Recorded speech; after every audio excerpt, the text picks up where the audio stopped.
Hi, Mystery Recapped here. Today, I am going to explain an Indian psychological drama film called Ter Zameen Par. Spoilers ahead. Watch out, and take care. Ishan is an 8-year-old imaginative kid, widely known as a troublemaker among his mates. He fails every subject and is the lowest-ranking student in his classroom. He is in his second year of 3rd grade, and by the looks of his report card, he will have to repeat the same grade again. In contrast to Ishan, his elder brother Johan is an ideal student. Outside studies, he plays tennis and is competing in the upcoming Interstate Tennis Championship. Ishan frequently gets into fights with the neighborhood kids who bully him. One day, a kid's mother complains about Ishan's behavior to his father, Nand Kishore. He has to embarrassingly apologize to the kid and his mother. After they leave, he shoves Ishan to the floor to discipline him. Although Nand Kishore loves his children, he is too harsh on Ishan. He believes that Ishan's low scores and inability to do basic tasks are because of his laziness. The next day at school, Ishan's English teacher asks him to read a line from a book. He tries his best, but can hardly form a word. He has difficulty in understanding the letters, but the teachers mistake it for him being a brat. When she repeatedly urges him to read, he yells gibberish and is sent out of the class. It is not a new thing for Ishan to be punished. In fact, he spends most of his time outside rather than studying because the teachers think of him as a disturbance to the other students. That day, Ishan hadn't done his math homework. To avoid facing the math teacher, he runs away from school and spends the entire day wandering around the neighborhood. He enjoys the day to his fullest, buying ice cream, spending time by the sea, and analyzing the passersby. By the end of the day, he returns to his school bus without anyone noticing his absence. At home, we see him make a beautiful painting. Ishan loves to paint, and his imaginative mind helps the cause, resulting in over-the-top pieces. Later, his mother Maya tries to tutor him and make him do his homework. She notices that his handwriting is awful and he can hardly spell anything right. She associates his inability with laziness and scolds him like everyone else. The next day, Ishan will have to provide his teacher with an absent note from his parents. Scared of getting in trouble, he begs his brother to write the note for him. Johan makes him promise he will never skip school again and writes the note. The kid shows it to his teacher, who doesn't question its authenticity. He also pretends to cough to make it seem like he was actually sick. That day, the math teacher surprises the kids with a test. Ishan is handed the test paper, but to him, the letters look like they're dancing. The first question asks him the multiplication of 3 with 9. In his head, the kid imagines the 3rd planet Earth and the 9th planet Pluto fighting each other. He fantasizes about the Earth destroying Pluto and rationalizes that the answer is 3. Leaving the rest of the questions blank, he submits the test. When asked by his friends, he confidently claims that he enjoyed the test thoroughly. The next day, Nand Kishore returns from a business trip. Ishan is overjoyed by his father's return and hugs him dearly. However, during breakfast, Nand Kishore finds the fake absent note from the day before. Upon investigating, he finds out about Ishan running away from school and wandering alone in the streets. The very next day, the parents go to meet his teachers and the principal, who condemn his behavior in class. They also find out about the recent math test and its results. The principal assumes Ishan is a special child who needs to be sent to school for children with disabilities. Nand Kishore is horrified at the thought of his son being disabled. Both parents are worried about their kid's future, so they decide to send him to a boarding school. Ishan is completely against the idea. He rebels and cries, begging them to keep him home. And although the parents do not want to be separated from him either, they do what they think will be best for him. That night, Ishan dreams of losing his mother in a crowd and wakes up screaming. When she tries to calm him down, he promises to study harder if they let him stay home. This breaks Maya's heart, but Nand Kishore is adamant about his decision. The day finally comes when Ishan is taken to the boarding school in the countryside. He will have to share a dorm with other children and will only be allowed to meet his family once a month. It is a nightmare for the 8-year-old who has never been away from his home. The hostel warden welcomes him by declaring that his old ways won't be tolerated here. After touring the school, the family leaves with a heavy heart. Ishan just watches their car drive away with teary eyes. He stays like that for several minutes, even after the car vanishes from his view. When it starts to get dark, he walks inside the hostel while still crying. He doesn't talk to anyone and hardly eats dinner. At night, when he cannot sleep, he goes to the bathroom and cries quietly, missing his mother. Meanwhile, Maya reaches home and goes through Ishan's belongings. To her dismay, she finds a flip book of him being taken away from his family. The book breaks her heart, and she realizes how much the kid dreads being away from them. In the hostel, Ishan struggles to do normal things, like tying his tie and shoelaces. That's okay, Ishan. I still struggle with those things too. On his first day, the Hindi teacher, Mr. Tiwari, makes him sit on the first bench with the class topper, Rajan. The teachers soon realize that Ishan isn't normal. He hardly pays attention in class and is physically punished by his art teacher. Nothing changes from how he was in the previous school. He is always sent outside the class as punishment and is excluded from the class activities for ruining them.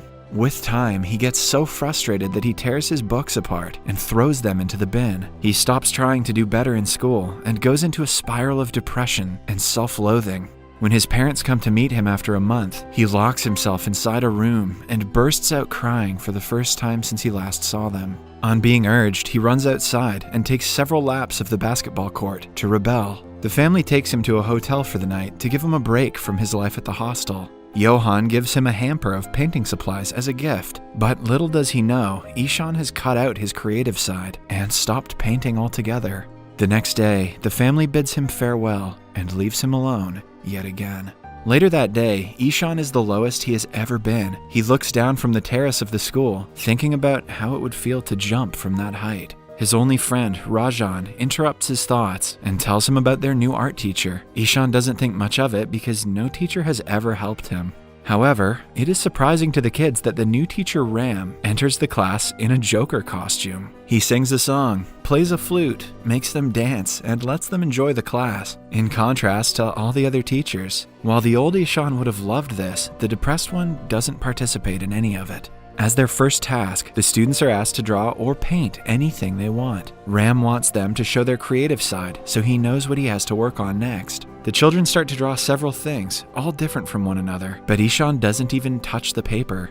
Initially, Ram assumes that the kid is taking some time to think, but even when the class ends, Ishan's paper is still blank. Worried, Ram asks him what is wrong, but doesn't get a reply. That evening, Maya calls to talk to Ishan, but he only holds the phone to his ears and doesn't say anything. He is informed that they will have to postpone the next visit by a week because of Johan's tennis competition. To Ishan, this only confirms that his family doesn't care about him. He sheds a single tear and walks away without saying anything. The next day, Ram sees Ishan kneeling down outside the classroom. Intrigued by his behavior, he asks Rajan about him. Rajan reveals that Ishan has difficulty understanding letters, no matter how hard he tries. Ram teaches in a school for disabled children, so he has an eye out for kids who are special. To find out more about Ishan, he goes through his old notebooks and finds a pattern of similar mistakes. Even while teaching the special children, he cannot get the thought of Ishan out of his head. He used to have the same problem in his childhood, so he feels sympathetic to the kid.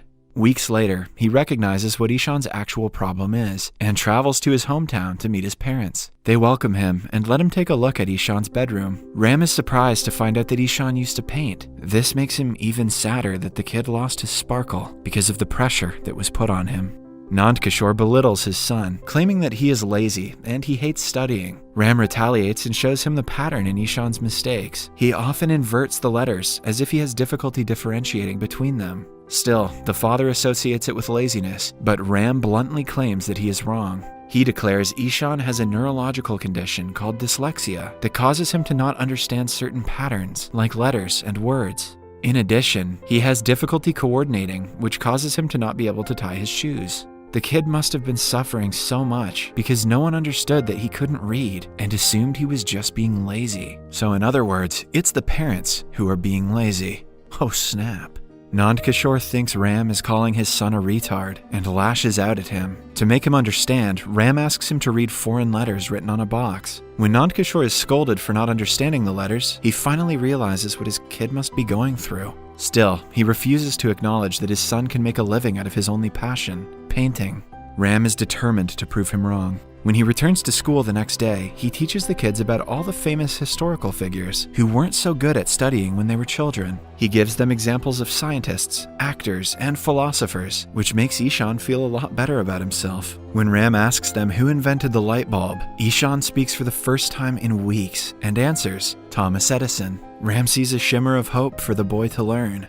Later that day, Ishan is by the pond when he uses rubber bands and leaves to make a working boat. Ram is so impressed that he brings the structure home and keeps it as a decoration. Ishan's creative senses start to flow again, but he still has a long way to go before learning to study like the other kids his age. One day, Ram goes to the school's principal and tells him about Ishan's problem. The principal suggests they send him to the school for children with special needs, but Ram is confident that Ishan can study with the regular kids. He suggests the teachers understand the kid's problem and help him accordingly. When the principal says it is not possible, Ram offers to teach Ishan every day after school. The principal allows it for the sake of the child. Starting the next day, Ram uses various innovative methods to help Ishan differentiate letters of the alphabet. They learn using sandboxes, Play-Doh, sensory methods, and so on. Ishan also takes help from audiobooks and stares to learn to calculate. In only 2 months, he begins to understand the letters that other teachers couldn't teach him in several years.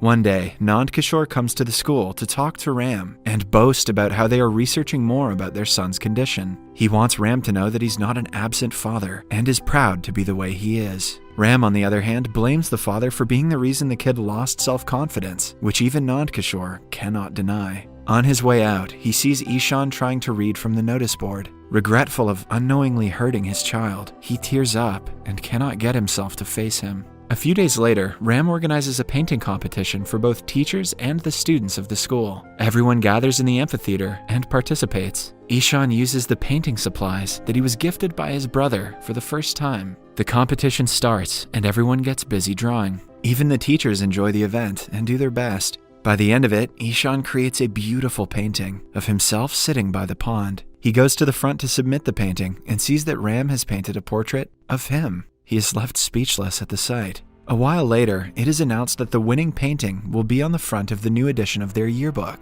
The principal proclaims that the decision was difficult because 2 paintings stood out the most, Ram's and Ishan's. In the end, Ishan is declared the winner, while the second prize goes to Ram. The crowd erupts in cheers. For the first time in his life, Ishan feels recognized for his talent. He cannot help but cry and runs to his teacher to hug him. In the last scene, Maya and Nand Kishore come to the school for the end of the year parent-teacher meeting. The principal boasts about Ishan's talent, showing them his painting on the front of the school's yearbook. Unused to the new attention, the parents are left shocked. The principal also praises Ram for doing a great job teaching the kid in the way he needed it.